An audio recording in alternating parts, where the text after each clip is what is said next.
AITA for yelling at my wife for firing our babysitter and making her cry because she called an ambulance? So basically here's what happened. Me and my wife hired our babysitter who we've been going to for years. We have 2 sons and a daughter and we've been hiring her since my oldest son was a baby, though it was mostly her mom looking after the baby while she was helping, so we gave her a couple of dollars for that. She's now 16 and can look after the kids all on her own, and my oldest 2 love her. My youngest is only 7 months, so I'm not sure he really gets it yet, but he seems relatively happy when he's with her. This Friday my kids' daycare has been closed for renovations and Daisy, our babysitter, has kindly offered to take care of them after school, from 3:30 to 6 p.m. I get home from work at 6 and my wife gets home at 5:30. However, I got home early from work at 5:30. When I got home I found my wife yelling at Daisy while Daisy was just sobbing and apologizing. I asked my wife what was going on and all she did was just start yelling that Daisy had cost us a bunch of money. My first thought was that she'd broken something, but my wife wasn't telling me what it was. She told Daisy she wouldn't be paying her for her time and to get the fuck out of our house and never come back or she'd call the police. Daisy then ran out crying and I left my wife to calm down while I comforted my kids. They were all crying in a different room while my wife yelled at Daisy. When everything had calmed down, I got the full story from my wife. So here's what happened. My mother had been looking after the kids until 3:30 while we were at work. This was Daisy's first time looking after my youngest son, though we knew we could trust her with the babies since she looked after my daughter alone when she was a baby. Something important that you should know is that my youngest son has breath-holding episodes, which occur when he gets frustrated or is in pain, and he will just hold his breath. To stop them you just have to blow on the baby or they will just snap out of it on their own. They're completely normal and relatively safe in babies. However, the episodes can sometimes cause passing out and blueness, and it's normal and he usually wakes up within a few seconds. To cut a long story short, my mom forgot to tell Daisy what to do if that happens, and when my son passed out, Daisy panicked and called 911, and then my wife. My wife is now angry that Daisy called 911 for nothing and has now wasted our money on an ambulance ride. Me and my wife are now arguing because I think Daisy did the right thing but my wife doesn't. Yesterday we got into a heated argument. We both said some hurtful stuff and she is now staying with her mother for a few days while she thinks over my priorities in the relationship. AITA, 38 male, for cutting back on work to prove a point to my wife, 30 female. My wife is usually an angel of a woman, but has recently gotten into a friendship with a woman whom I personally believe is a bad influence on her, not in a patronizing way, more of a lay down with dogs, get up with fleas type of situation. I never said anything about her childishness or her very radical misandry, because frankly it doesn't affect me. Until it did. A few months ago my wife began pressuring me to do more around the house. Before I get an instant "you're the asshole." We already split chores and childcare. Admittedly, she had a bigger cut than I because she is a stay-at-home mom, but I do most of the cooking. Breakfasts and dinners. Lunch is her responsibility for her and the boys. I take out the garbage and I do laundry, and I deep clean the bathrooms once a week. I do also help with our boys' homework and such. She insists that I am not doing enough and that I should be doing more around the house. I tried having discussions with her asking what she expected from me, namely all chores and child rearing should be my duty it seems, and for months it seemed to be going nowhere. She used the D word more than once when speaking on this, which felt manipulative. It boiled over when we were out with friends one night, and she began talking about how I never helped out and how I use her as a house slave, her words. I will admit I saw red. This next part is where I may be the asshole. I didn't say anything that night, but the next day I asked my boss to be given reduced hours for the next little bit, due to stress. And I took over everything in the house. I cooked breakfast, and made lunch for the boys before I drove them to school. I cleaned the house top to bottom. I did every dish we had twice and so on. My wife was blindingly happy, and bragged to her friend that she finally had me worn in. She didn't lift a finger for around a month. Then she began asking why we never went on dates anymore and complaining that she wanted to get her nails done as they were growing in. I explained that I had to take that out of our budget so we could continue to afford everything else, but we could absolutely have a movie night in. And I could paint her nails for her. She was unhappy with that solution, so I asked her if she would want to get a part-time job to pay for either luxuries. You would have thought I asked if she wanted to join a cult. She then asked if I could just pick up more shifts at work to cover her other expenses, and used the phrase "be a man," which I found more than a little insulting. I then asked her if she would be willing to go back to splitting the chores and such, which is when she began to catch on that the two were related. She yelled at me that I was being a manipulative asshole for doing this and even claimed it was financial a word. I stood strong for a while, but now I am questioning my methods, because even I feel what I did was a bit underhanded. So am I the asshole? Am I the asshole for telling my boyfriend that his daughter needs to start paying for food or she needs to leave? I have been dating Mark for 2 years now and he moved in with me 4 months ago, with his 19-year-old daughter Lindy. Mark and I split the bills down the middle. Lindy doesn't contribute, though she has a full-time job making $16 an hour. I never had any intentions of making her pay anything, but her eating habits are driving me up the wall. She has a food routine for breakfast, lunch and snacks. I'm told she has OCD and it's an OCD thing.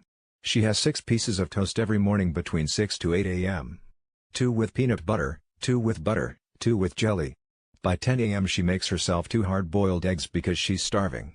She eats 2 grilled cheese for lunch around 12 to 1. She then eats again at 2, before leaving for work, where she has 2 packages of ramen noodles. Her snack? She takes spoonfuls of peanut butter straight from the jar several times a day. Dinner she usually eats at work, but when she's home she eats more than me and Mark combined. When she gets home, she has no less than 2 bowls of cereal, where she fills the milk to the top and then just pours it down the drain after, as in drinks none of the milk and just wastes it. And no, she's not overweight. I'd say she's a healthy weight. Maybe 130 pounds and she's 5 feet 9 inches tall. Now, I'm going through an entire loaf of bread a day. A big jar of peanut butter doesn't last more than 3 days. I'm buying a carton of eggs every 2 days. I'm lucky to make a gallon of milk last a day. Mark and I hardly ever eat bread, peanut butter or eggs. Maybe once a week at most for sandwiches, and eggs is maybe once a month. Despite me and Mark both contributing to food, I'm finding that I'm spending nearly $400 extra a month just due to her intake on the items listed above. I told Mark I would no longer be buying these items and either he can or his daughter can. He argued that everything is supposed to be 50-50, what we agreed on. I told him that his daughter would be buying it herself then because I'm not buying this stuff anymore, and if it continues to be a problem then she needs to find elsewhere to live, because she literally throws piss fits if this food isn't stocked in the house. He was pissed. He doesn't think his daughter should have to pay for anything, so she has money saved to move out. Edit: I think a lot of people are skipping over the part where I told him he either needs to be buying this food for his daughter or she needs to. That's when he argued that everything was supposed to be 50-50, hence, he doesn't want to fully contribute to his daughter's eating habits and expects me to continue working out the money. I said if they don't start buying it and it becomes an issue for me, she will need to leave. Because when these items are not stocked in the home, and I'm the only one who buys it, she slams doors, she bitches at us for not going grocery shopping, etc. It becomes my problem, inside my home, my peaceful place. I have zero tolerance for it anymore. Am I the asshole for not giving up my first-class ticket for a kid? A few weeks ago, my 21 female boyfriend, 27 male, surprised me with a first-class ticket for a long-haul flight. He's been doing well in his career and wanted to treat me, and I was really excited because I'd never flown first class before. We had 2 connecting 12-hour flights and the airline we used is a very high-rated first class for those long flights. So, after we boarded the flight, and I settled into my seat, I was already feeling a bit overwhelmed by the luxury. I grew up lower middle class, and I had never ever flown higher than the cheapest seats on a plane before. About 20 minutes before takeoff, a flight attendant approached me with a woman and a young kid, maybe around 6 years old. The woman explained that she had booked a first-class ticket for herself and her son, but due to a booking error, he ended up in economy. She asked if I would be willing to switch seats with her son so he could experience first class as well. I felt really awkward. I understand that it was disappointing for the kid, but this was a gift from my boyfriend, and I was really looking forward to enjoying it. I politely declined and explained that it was my first time in first class and I wanted to experience it. The woman seemed pretty upset and tried to argue that her son would appreciate it more than me, and that it was unfair because I didn't even pay for the ticket myself. The flight attendant seemed to be on the woman's side, subtly implying that I should consider being more understanding. After about a minute, my boyfriend stood up and looked at the flight attendant. He told her he had bought the tickets, that he was a platinum member of the airline, and that he tends to book all of his company's business trip flights with the airline, and if she booted me to the economy, he would take his business elsewhere. Eventually, the woman went back to business class with her son. But throughout the flight, I could feel the flight attendant glaring at me every time she passed by. When I told my boyfriend about it, He said I did nothing wrong and that it was my ticket to use and that he stood up for me because I had the seat on my ticket and it was disrespectful for her to even ask for my seat in the first place. But some of my friends think I should have given up my seat to the kid, saying that it would have been the kind thing to do, especially since I didn't pay for the ticket myself. Am I the asshole for refusing to wear less revealing bikinis? For context, I 40 female have always been on the heavier side my entire life. Over the past year I've gotten a personal trainer and have been going to the gym 5 days a week. I've lost over 50 pounds this past year and I'm very proud of my transformation. I'm in the best shape that I've ever been in. My 3 best friends and I rented a house on the lake for the week of the 4th of July week, which we arrived Monday. None of us live in the same state. So it's a nice excuse for us to all get together with our families, husbands and children. So before this week I had gone shopping for new bathing suits and I bought my first ever 2-piece bikinis. I had never had the self-confidence to wear a 2-piece. So my 3 friends are also on the heavy side. Anyways, so we arrived to the lake on Monday and we all got moved in for the week. The house has a pool and we all rented a boat for tubing and a couple jet skis. So Monday everything was normal and we spent the day outside in the pool, in the lake and on the boat and jet skis. Everything seemed normal. Yesterday was more of the same with no issues, until last night after dinner. My friends and I were sitting on the porch talking. When one of my friends made a comment like "you need to tone it down."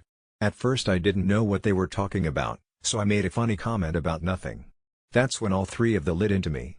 They said that I need to cover up and that I'm making their husbands feel uncomfortable. I finally realized that they meant my 2-piece. I asked what was wrong with them, and they proceeded to say no one wants to stare at your ass and tits. I was so caught off guard by this that I got defensive. Before long we were in a full-blown argument. They were saying stop acting like a slut and I replied by telling them they are just jealous because they are wearing 1-pieces. After that I was so hurt that I stormed off to cry in my room. I couldn't even tell my husband the reason I was so upset. I spent the rest of the night in my room. Now this morning, I'm the first one awake, and I'm wearing another 2-piece. Am I the asshole or are my friends just so insecure?